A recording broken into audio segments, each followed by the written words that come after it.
Welcome to my unboxing and first look at Netgear's ReadyNAS for home.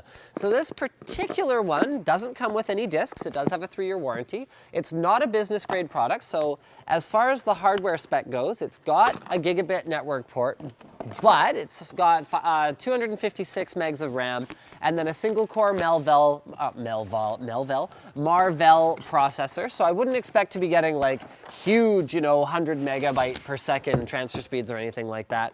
But honestly, it's probably not what you need for a home networking device. So what does Netgear think you should use this for? Home use, storage use. I mean, these are all sort of fairly self-explanatory things. If you guys know what a NAS is, then you know it's probably good. This is the biggest bag of do not eat that I think I've ever seen in a box. It's huge. Like, look, I don't think, you probably couldn't eat it if you wanted to. All right, moving along to the NAS itself.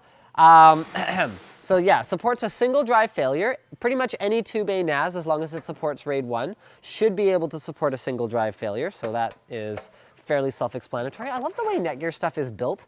Like, it's like steel drive cages. I've seen NASs that have like plastic cheesy ones.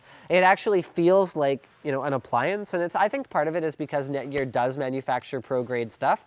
So it's actually probably more expensive for them to retool a cheaper alternative solution than to just use stuff, an existing design they have that's very rugged and robust, and just give it to the general consumer as well. So that I appreciate. Mounting wise, you unfortunately don't get the benefit of toolless mounting because that's not really how pro-grade stuff works.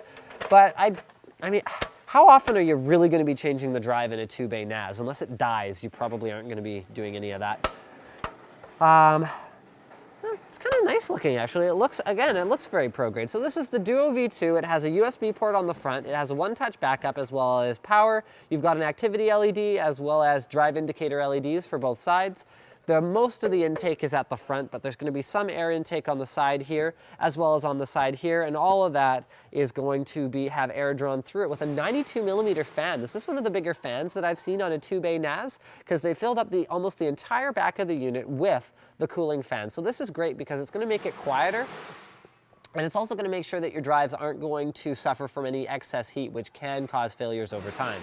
It has a Kensington lock as well as a hard reset button. 2 USB 3.0 ports on the back. This is a nice feature as well because it allows you to expand the storage beyond just those internal ports, or do things like back your NAS up to something else and then store it off-site. Gigabit LAN, DC power in, and let's see what else Netgear thinks is important about this. So they're marketing sort of a NAS as a private cloud, and that really is kind of what it is. It's a way to store all of your stuff in one place, do continuous backups on your machines, have automatic expansion I think is sort of iffy because on a 2-bay NAS, there's not much you can do to automatically expand it other than like add more USB, but there you go.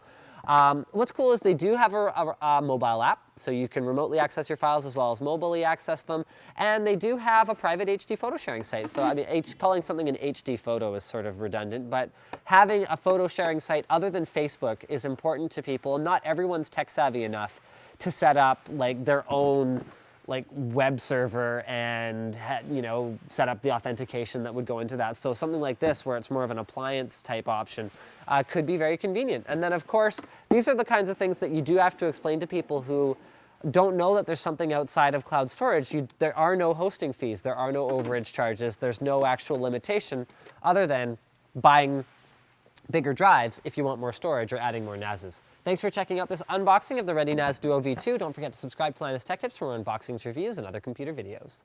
I just realized I never showed you guys what's in this brown box. I mean, I probably could have guessed. An Ethernet cable, hard drive mounting screws, and a power adapter. Same things that are included with every NAS. And then there's also their resource CD, which you can of course download off the Netgear website, and their little quick start guide.